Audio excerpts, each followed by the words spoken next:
through a few slides before we actually start speaking to Professor Maya Tudor.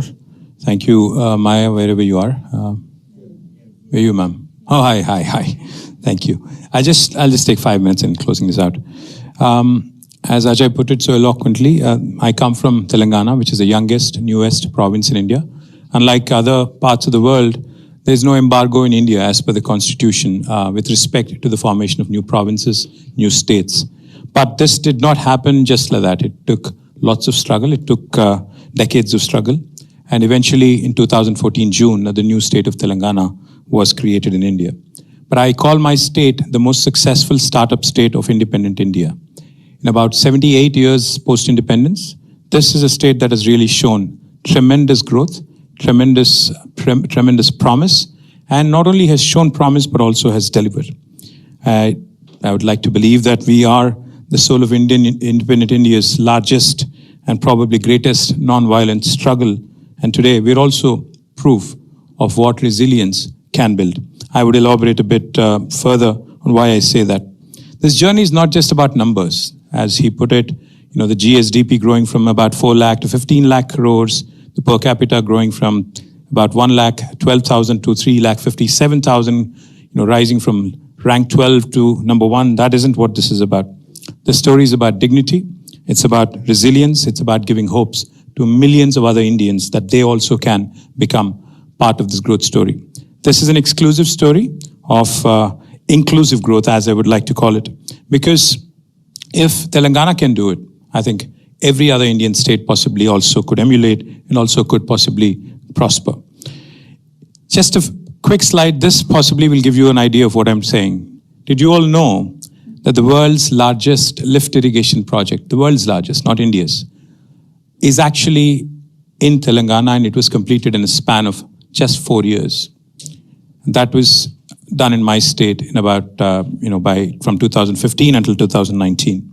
Did you also know that the world's largest campus of Amazon, which I'm sure all of you use Amazon quite frequently, did you know that the Amazon's world's largest campus is not in Seattle or the US, but in my state, Telangana, in Hyderabad?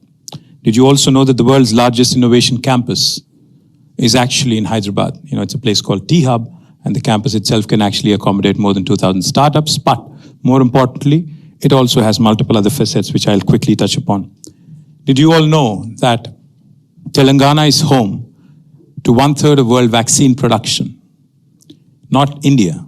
1/3 of world vaccines are produced from my state, my city. And did you all know also that not only Amazon, but if you look at the top 5 most valued tech companies of the world, all of them without an exception have their largest campuses outside of their headquarters in Hyderabad, in Telangana. Those of you who are from Bangalore here, my apologies, but we've beaten you 2 years in a row in terms of job creation here as well. So this is a story, of how a new state, which was fragile when it got started, which was nascent, has built foundations and converted it into pillars of resilience. Let me also quickly share a couple other things with you. What changed? What happened? What was really done? In fact, I was telling Professor Maya that a fresh beginning, a fresh start is always great. We started as a new state, unburdened by shackles of legacy, unburdened by any kind of baggage. So therefore, we could actually do away with a lot of bottlenecks, a lot of investment delays. Just one example. Earlier, before the formation of Telangana, if an enterprise had to be kick-started, nobody knew how long it would take for you to get a clearance. But after Telangana, by statute, by a legislation, a reformative legislation, you will get a clearance in 15 days, or else it is a deemed approval. No other state in India will tell you this. Likewise, I can go on. We have actually moved from a person orientation to a process orientation. We have moved from individual orientation to an institutional approach, and we ensured that this long-lasting change happened effectively in a short span. Let me also add, not just in industry, but one of the most important sectors in India is agriculture, because more than 65% of Indian population is either directly or indirectly leaning on agriculture for subsistence.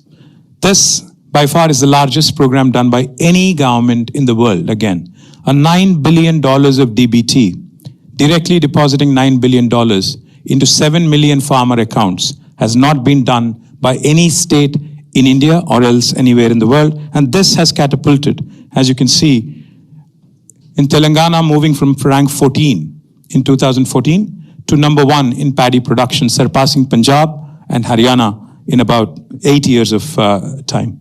And quickly, let me also add this and then close out. You know, we talk about the butterfly effect. I would like to talk about the KCR effect, the leader effect. You know, when you have a leader who's driven by passion and purpose, this is the sort of thing you can do. Telangana became the first state in India to provide a potable drinking water connection to each and every one of its 10 million homes. It has lifted water from about 80 meters above sea level all the way to 618 meters and built the world's largest lift irrigation project. In the process, it also became number 1 state in inland fisheries. In the process, it also ensured that every single industrial water need was also taken care of. In the process, it also eradicated what is called as fluorosis. Also, again, found a permanent solution for a metropolis like Hyderabad, whose drinking water needs for the next 5 decades have also been met with. I will not elaborate too much because I'm cutting into Maya's time, but I would say this before I close out. I'm not here for a pitch. I'm not here to make a pitch. I'm here for a partnership. We can dream together, we can build together, especially a growing economy. In Telangana, we didn't just carve out a geography. We authored a story that's ready to compete with the rest of the world. This isn't just a presentation. It's a promise, it's a dream of decades that has been fulfilled, a blueprint of hope for India, and a vision for the next generation of change makers. And I believe Oxford India Forum should definitely be a part of it. I'm promising with faith, with a purposeful future for a progressive Telangana and the fire that has built it. Mark my words, India is the future and Telangana will continue to tell its story. Thank you very much for this opportunity.